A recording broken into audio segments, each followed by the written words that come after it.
In the Artyomovsk, Bakhmut direction, the RF armed forces have achieved notable successes. Around Artyomovsk, the zone of control has been expanded in all directions, and the enemy is being pressed down near the remnants of Kleshchivka.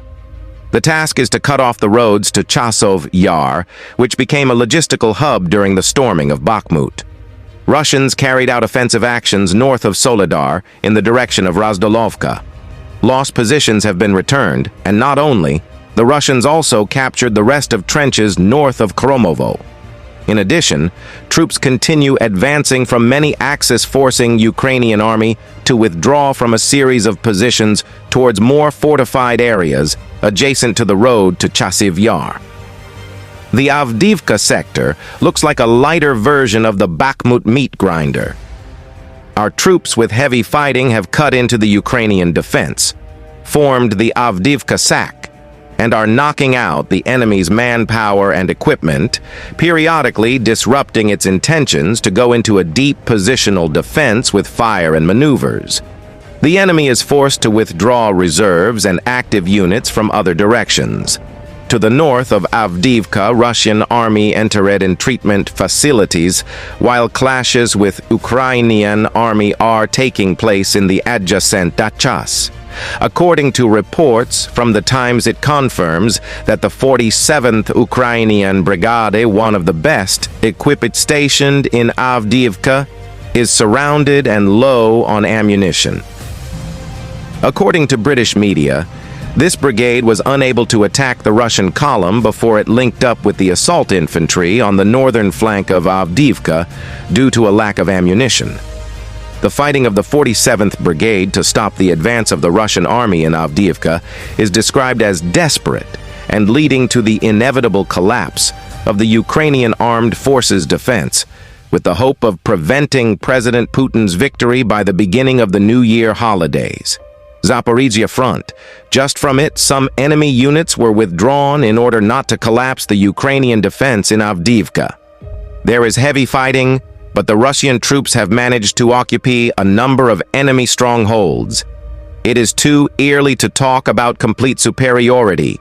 The AFU is able to periodically use even helicopters in the Rabotino-Verbovoy Sack.